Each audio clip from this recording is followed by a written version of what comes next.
Welcome to the NAIA Spotlight. I'm Coach Gene Clemens, and I am joined today by the head football coach of Reinhardt University, James Miller. Coach Miller, thank you for joining us. Hey, appreciate you guys having me. Really excited to talk a little Reinhardt football, a little NAIA football, and just really appreciate you guys thinking of us in our program. Absolutely. And so how many years have you been in Reinhardt now? This will be my sixth season coming up. 6 year. No, seventh season. Season. 4 years as a head coach and 3 as an assistant. Okay, awesome. And 6 years there, and the last 3 years have been very, very good years for the program. Talk a little bit about that. Yeah, we've been extremely successful. I think the 6 years that we have played, I think we've won 58 ball games. Been very, very blessed, very fortunate.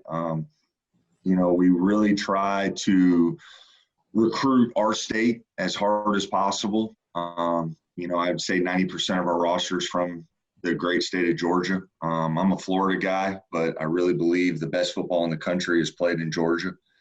It's just top to bottom. The communities really care about it. It's important to the kids. It's important to the communities.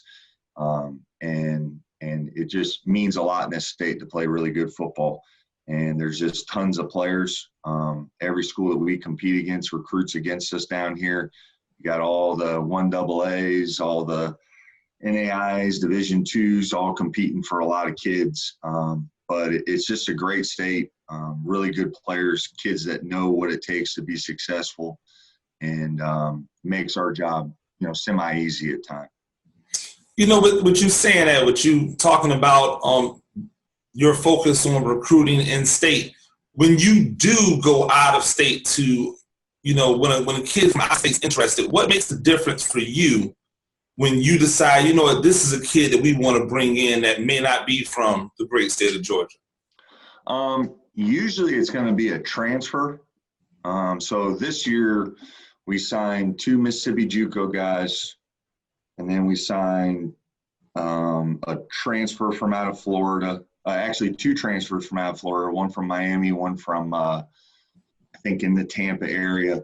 And then we signed 2 high school kids out of Alabama. And really, when we're going out of state, it's really to try to address a need. And we really got to think a lot of him as a football player, because our scholarship money does not go as far out of state. In state, a kid with really good grades is going to get Hope. Then you, on top of Hope, Pell, maybe one loan, certain guys don't have to.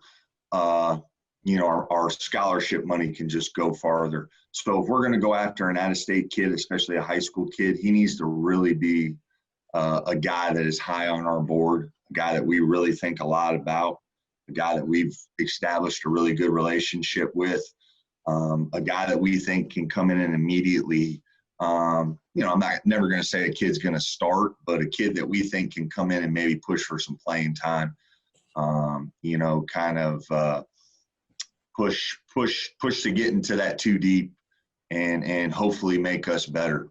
But recruiting's a lot like playing poker. You never really know what you have until you see your cards. And, not until we get these kids on campus do we really know what we have. But we do put a lot of time, we put a lot of effort, a lot of phone calls, a lot of text messages.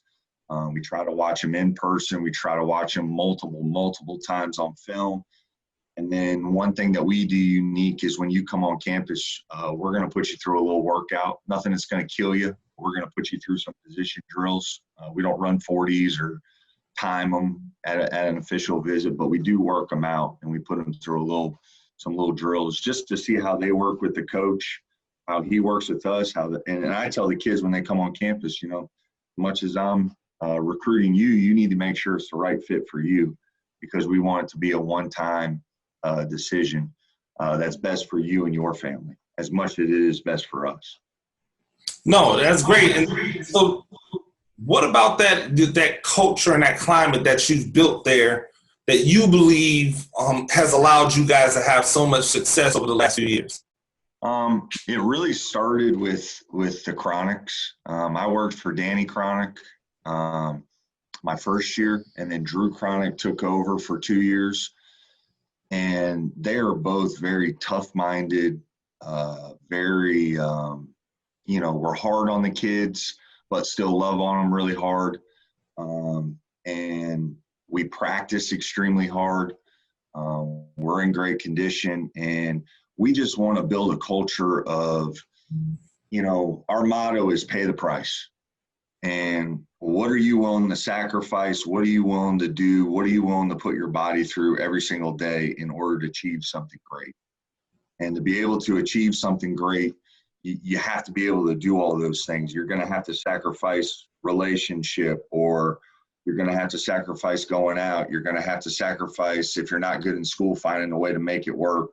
You're going to have to sacrifice some social things in order to be successful. And then putting your body through certain things every single day, whether it's in the weight room, whether it's mental, whether it's physical, practice, just trying to continue to do that every single day. And we feel like 3 things are involved in that.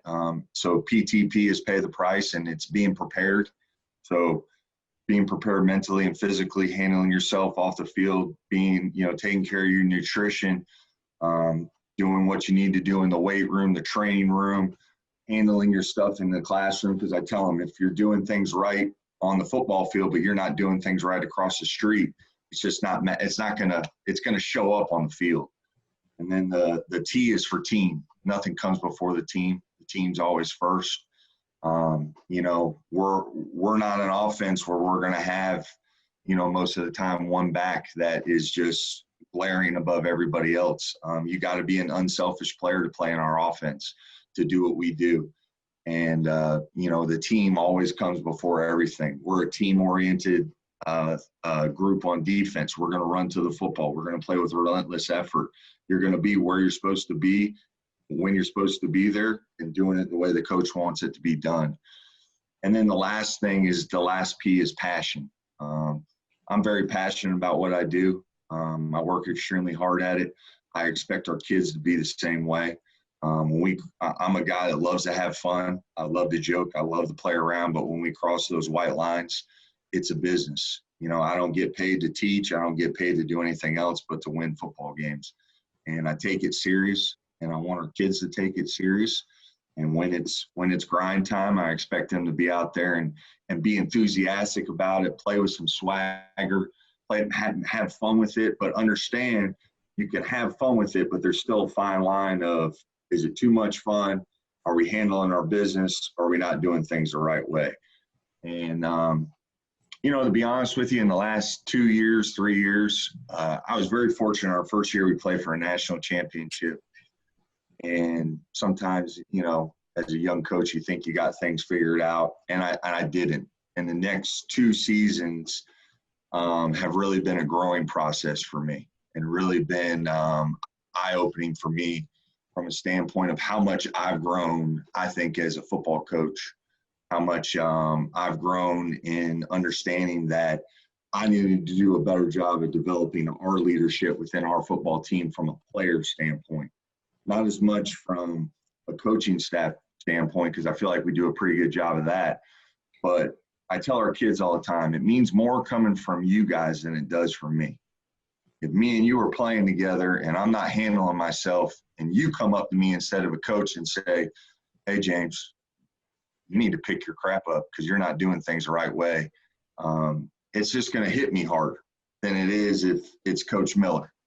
Now, for some guys, it's different, because some guys look at us as father figures. Some guys look at us as mentors, and it may mean more coming from me. But I really think when our kids can lead each other and develop that leadership and look guys in the eye, and those guys take it serious, that's when you got something special. Absolutely. And I know you were talking about how people have to be unselfish in your offense, and that your defense is one where everybody's got to fly to the ball. Can you just briefly give our young men an understanding of what type of offense and defense you guys hang your hats on up at Reinhardt? Sure. We're based out of a wing tee. We are not triple option.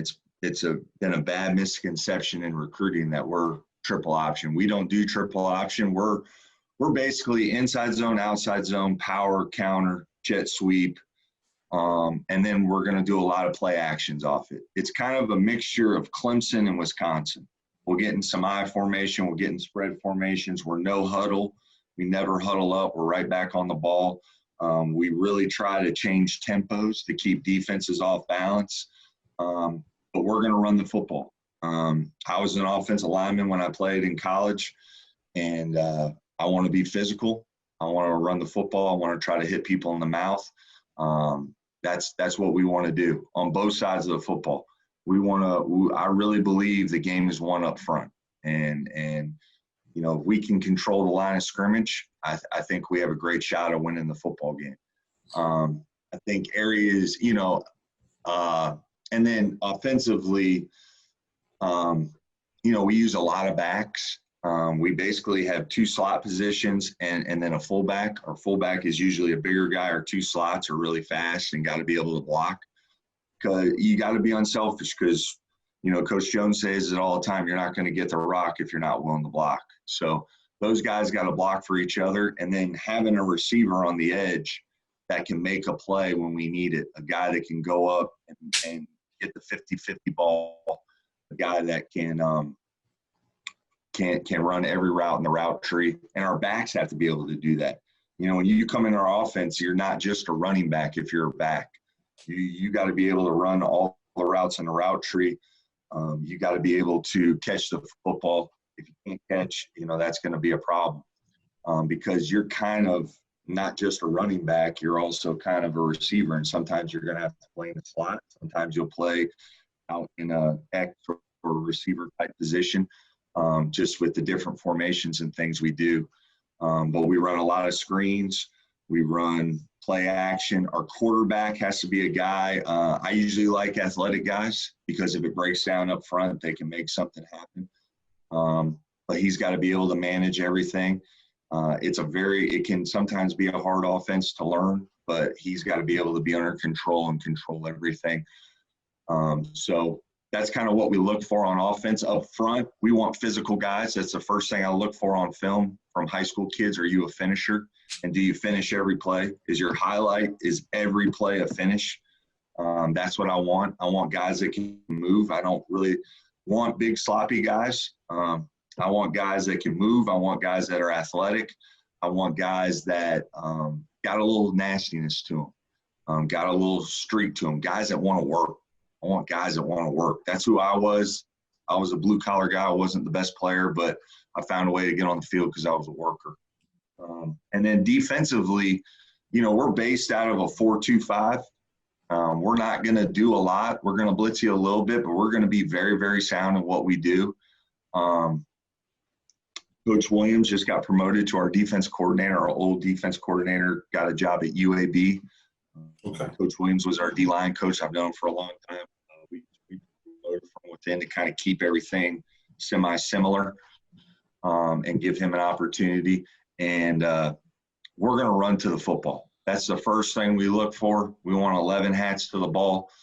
We want guys up front that can make a difference. We want guys that can rush the passer, but understand that it is a group effort to the quarterback. It's 4 guys up front that can make it happen. Our linebackers got to be the guy that gets everybody set, gets everybody in the right position.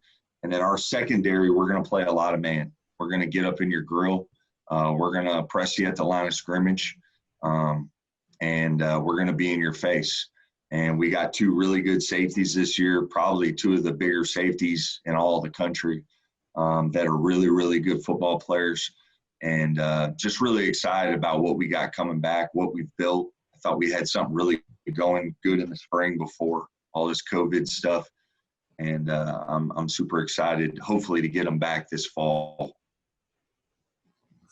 Absolutely, absolutely. I know you guys have done a really great job of really recruiting to the type of ball player that fits your style and your philosophy up there. I'm moving a little bit academically before I get you out of here. Just tell us some of the academic from the academic side, some of the majors that a lot of your kids seem to be really interested in up there with you? Sure. Our biggest majors on campus is really any type of science and then business. We have a really, really good business school that you can actually get your master's in.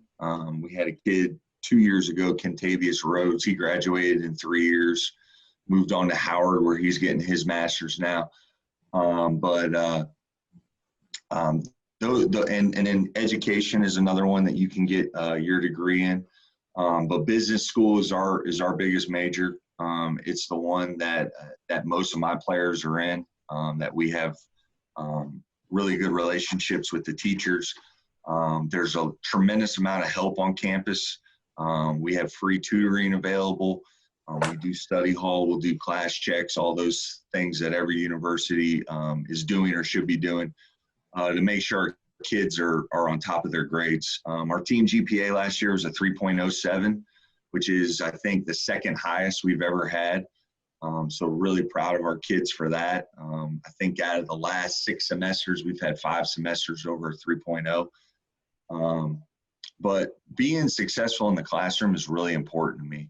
You know, our mission at Reinhardt, besides our culture, is, you know, when a kid comes in our program, we want to do everything we can to make them better than when we receive them. We want to make these kids into grown men. You know, I tell them all the time, you're not a grown man when you come to us.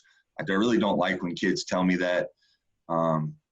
But you are in the ability to make adult decisions. And an adult decision is waking up on time, going to class on time, showing up with a pencil and paper, sitting in the front row, sitting up in your chair, paying attention, looking the teacher in the eye. The teacher needs to know your name. She needs to know your name. You need to know her name. You know, I can't stand when a kid comes in my office, all right, you're struggling in math. Who's your teacher? How do you not know that? You know, it makes no sense to me. So those things are what we really, really look for. And, you know, in recruiting, we try to just be as honest as possible with them. Reinhardt's not for everybody. We're in a rural area. You know, there's not a lot to do right at Reinhardt, but we're very, very close to a lot of things. Canton, Georgia is a big, you know, I wouldn't call it a city. It's a big town, though. We got a movie theater, every restaurant you can think of, and it's only 8 minutes down the road. So there are things to do. Kennesaw is 20 minutes down the road. Brave Stadium's 30 minutes down the road, and then we're, if no traffic, a 45-minute drive to downtown Atlanta. So there is plenty to do, but it is a place where I feel like you can focus on your academics and you can do what's the most important thing when you come to college, which is get a degree. Further your life, further your education, further your family, so you can take care of the ones that took care of you for a long time. And that's what we really try to do. That's what we really try to focus on. That's awesome. And so the young men out there that are looking for an experience where they get an opportunity to have, you know, a lot of kids don't like giant schools. A lot of kids aren't good in the big type of universities. So if you're looking for a school that can give you smaller class sizes and more one-on-one attention, Reinhardt would be a great opportunity for a lot of you.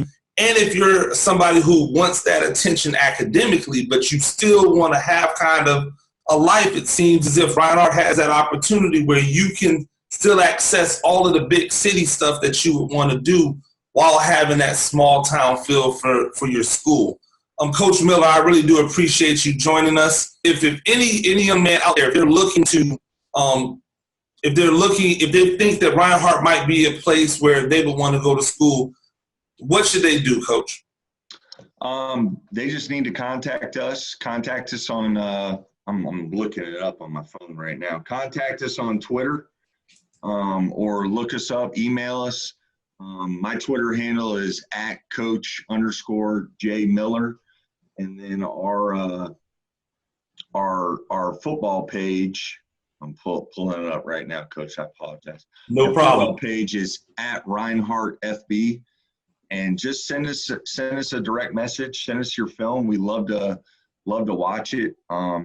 you know, I just want to close out with this, you know, all this COVID stuff. You know, I tell our kids all the time, tell somebody you love them, give somebody a hug, tell somebody in the grocery store thank you that you don't know.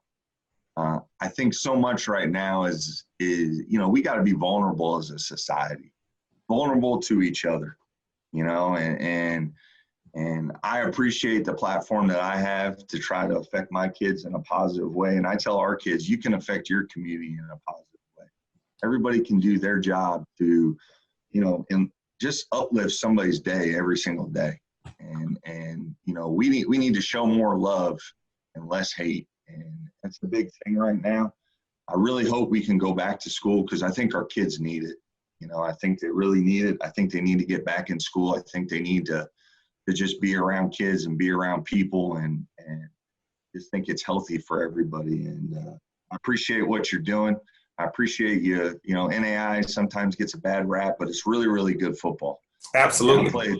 I played Division I football at Virginia Tech, one of the highest levels you can. And this is as good a football as anywhere in the country. And I'm proud to be a head football coach in it. I'm proud of the staff I have and the players I coach. And it's just a great opportunity, and appreciate everything you do to get us out there and get our name out there. And I really just appreciate you having me on the show. Absolutely, Coach Miller. And I really do appreciate you and everything that your staff are doing to make sure that these young men have a place to come where they can get an education, learn about life, learn how to be a man, and continue on their life to be productive men in society. So once again, Coach James Miller, Reinhardt University, this has been NAIA Spotlight. I'm Coach Gene Clemens. Appreciate it.